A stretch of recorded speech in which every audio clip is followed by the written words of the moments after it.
చిన్నప్పుడు చేపట్టుకుని నేను ఉన్నానని ధైర్యం ఇచ్చారు. ఇప్పుడు అదే కూతురు కష్టమని వస్తే అవమానంగా చూస్తున్నారు.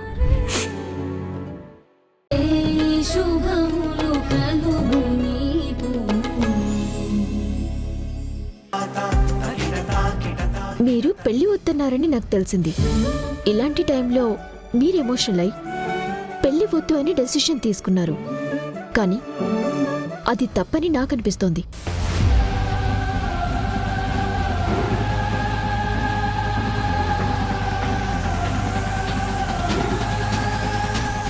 ఇలాంటప్పుడు ఎమోషనల్గా డెసిషన్ తీసుకోవడం కంటే ఆ సర్కిల్ నుంచి బయటకు వచ్చి నిర్ణయాలు తీసుకోవటమే కరెక్ట్ అనుకుంటాను.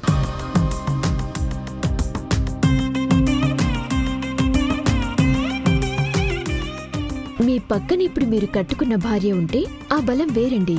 మెంటల్గా ఫిజికల్గా చాలా సపోర్ట్ దొరుకుతుంది. మనిషికి ఇంకో మనిషి తోడుండడమే బలం. మీరిప్పుడు చాలా ఒంటరిగా ఫీల్ అవుతున్నారని మీరే అంటున్నారు. ఆ ఒంటరితనం పోగొట్టుకుని ఒక తోడు తెచ్చుకునే అవకాశం ఇంకా మీ చేతుల్లోనే ఉంది.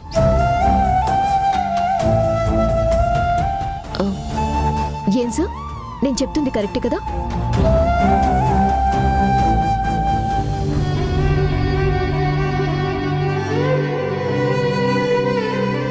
ప్లీజ్, నేనెందుకు చెప్తున్నానో అర్థం చేసుకోండి. మీ పెళ్లిని క్యాన్సిల్ చేసుకోకండి, వెంటనే చేసుకోండి.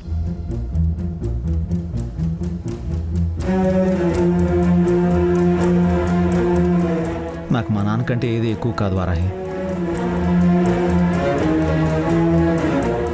ఆయనకి ఇప్పుడు కొడుగ్గా నేను ఇవ్వాల్సింది మనశ్శాంతిని, సంతోషాన్ని.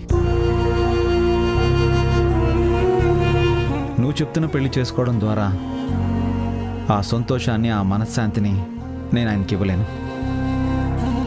ఎందుకంటే మొదటి నుంచి ఆయనకి ఎవరంటే ఇష్టమో, ఎవరంటే ఇష్టం లేదో నాకు బాగా తెలుసు. ఇష్టం లేని మనుషులతో సంబంధం కలుపుకునేంత బలహీనమైన స్థితిలో మీ నాన్నగారు ఎప్పుడూ లేరు.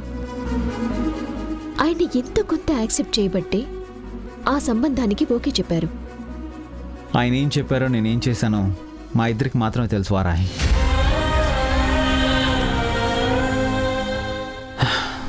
నా పెళ్లి విషయం గురించి నువ్వు ఇంకేం మాట్లాడొద్దు ప్లీజ్. సరే, మీ ఇష్టం. నేను బయలుదేరుతాను. వెళ్ళొస్తాను సార్. వారాహి ప్లీజ్ కాసేపు ఉంటావా?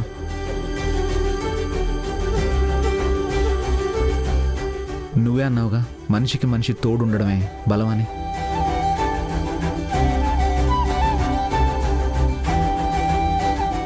నువ్వు వెళ్ళిపోతే నా బలం మొత్తం పోయినట్టు అనిపిస్తుంది, నా ధైర్యం మొత్తం పోయినట్టు అనిపిస్తుంది.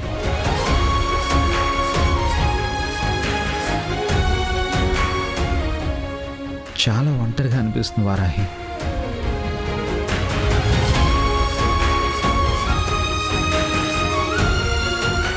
ప్లీజ్ కాసేపు ఉండు.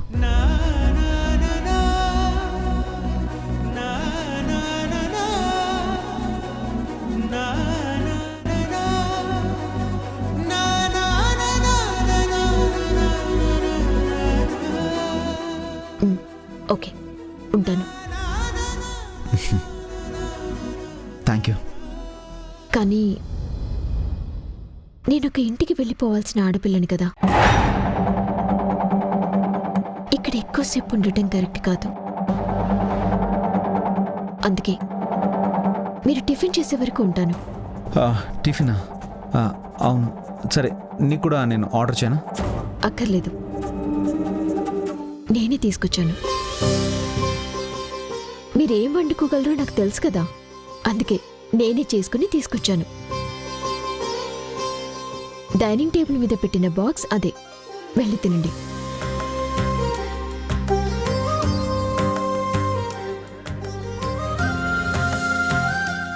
హే ఇడ్లీ.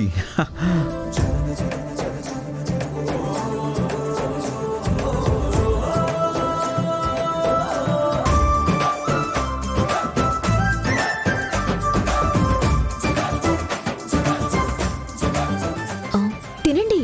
అలాగే